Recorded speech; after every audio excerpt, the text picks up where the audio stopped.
Hi everybody. We are going to work on solving quadratic equations by completing the square.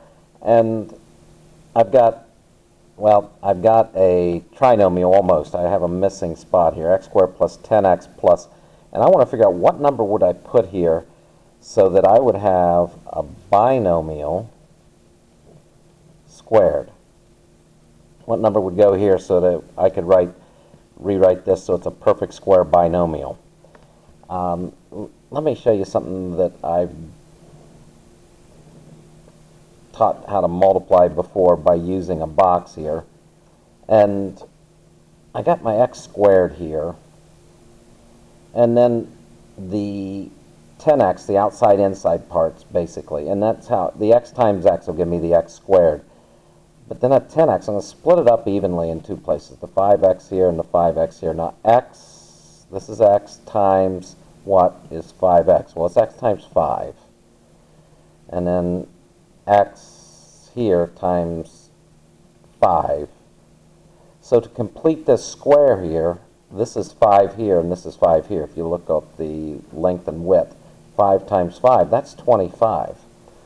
So 25 will complete that square, and this is just kind of length. That's x plus 5 times width, which is x plus 5, which is x plus 5 squared. So what did we do? We had this 10. You notice I split it in two, so I divided it by 2, and then we took that half and half, and we squared that.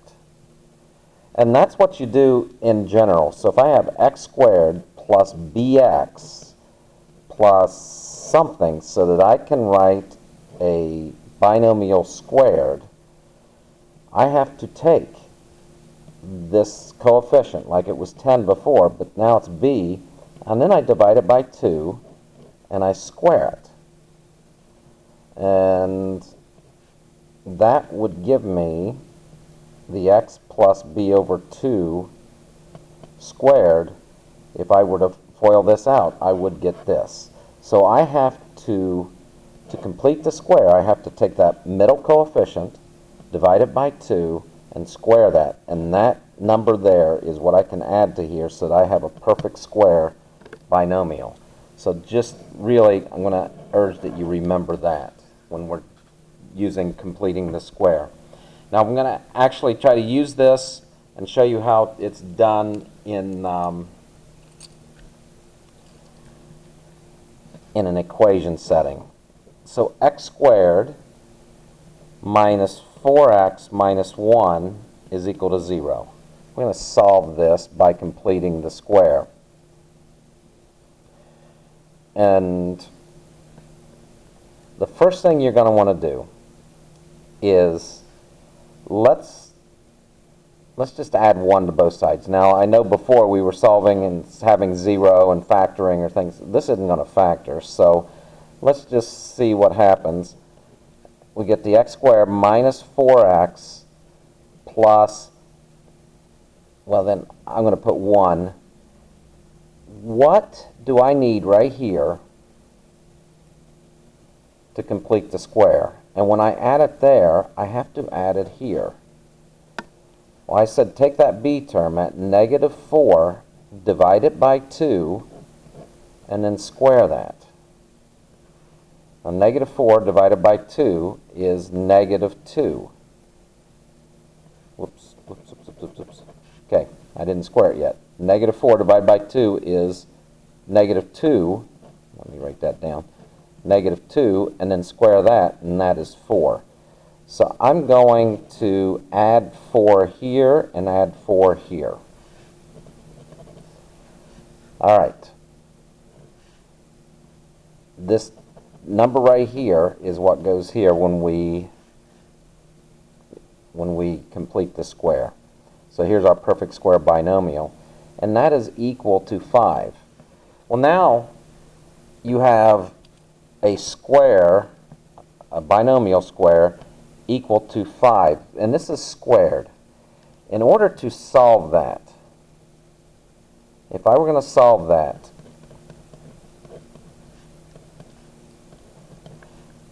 to get rid of the square, remember, square roots will get rid of the square. let's take the square root of both sides. Now the thing I need you to remember is 5 has a positive square root and it has a negative square root, which you have to account for both of them. And now the square and the square root are going to go away. So that's just x minus 2 equals positive or negative 5. And then when you add 2 to both sides, you'll have x equals 2. I'm going to put the 2 first, the positive 2. 2 plus or minus, okay, I forgot that square root there, plus or minus the square root of 5. And then those are your two solutions. 2 plus the square root of 5 is one solution. 2 minus the square root of 5 is the other solution. And these are the exact solutions. If we put it in the calculator, we'll have decimal approximations. This is our mathematician answers. If we want the engineering answers, we'll put them in the calculator and round to the nearest thousandth or whatever tolerance we need there. Now, I am going to show you one more way, and this deals with a problem when, let's complicate it here a little bit. This time, that first time, notice the coefficient of x squared was 1. We got to, let's see if we can come up with a way when the coefficient's not 1. Okay, I'm still going to add 2 to both sides here and just get the x squared and the x terms on one side. So 3x squared minus 10x equals 2. Okay, I'm going to tell you the completing the square thing is not going to work unless I do have just x squared. So I want to factor out the 3. X squared, and I'm going to also divide this by 3. Now the 3 times negative 10 thirds will give me 10, so we're okay there. And I'm going to add whatever it takes here to complete the square. Now here I'm going to take 2, and I'm going to add 3 times whatever it takes there. The reason I'm putting 3 times that is because I got 3 outside here that's going to be multiplied by this if you're distributing, which you've got to do the same. I want to add the same amount to both sides. Well, if I put a number here, it's 3 times that number. So that's why I'm going to do 3 times that number there. So the b over 2 squared that we're going to add to complete the square, that's negative 10 thirds over 2. I'm going to prefer, instead of dividing by 2, what if we multiply by a half and then square that? Let me simplify that a little bit. That is negative 5 thirds that we're going to square, which is 25 ninths. So I'm adding 25 ninths here to complete the square, and 3 times 25 ninths here. And I've got 3, and I always like to remember this number here. And that's x minus 5 thirds squared equals 2 plus, and I got the 3 here. I'm going to cancel that and have 3 down here. 3 plus 25 thirds. And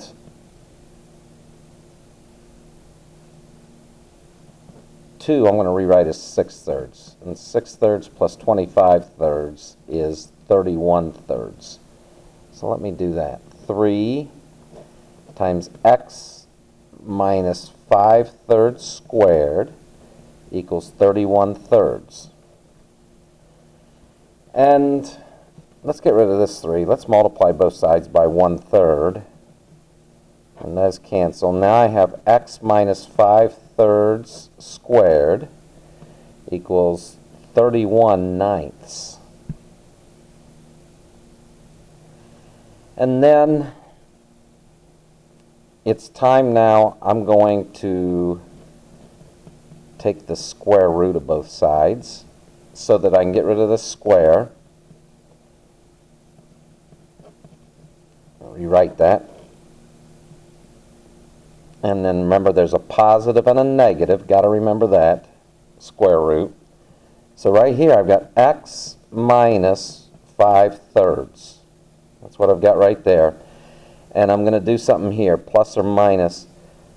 Now, square root of 31 over the square root of 9. When I have a fraction like that, that's the square root of 31 over 3. That does help us to see that it's a rational denominator too. So that equals plus or minus square root of 31 over 3. So that's what I got there. Now when I add 5/3 to both sides, I'm going to have exact solutions again. I've got x equals, I'm going to write the 5/3 first, 5/3 plus or minus the square root of 31 over 3. Now I do have common denominators, so if we wanted, we could write this as one fraction. 5 plus or minus the square root of 31 over 3. So 5 plus the square root of 31 over 3 and 5 minus the square root of 31 over 3. Either way is fine with me as far as how you write that final solution. But just to look back, if you've got a number in front of x squared, get the x squared term and the x term by themselves, keep that 2 over there, and divide, or we'll factor out the 3 from this and this. Even though this is not divisible by 3, you need to divide by 3. And then do the b over 2 squared when you decide here. Okay, that one's a little more complicated, but it does give exact values. I don't think we can simplify that any further. All right, guys, take care now.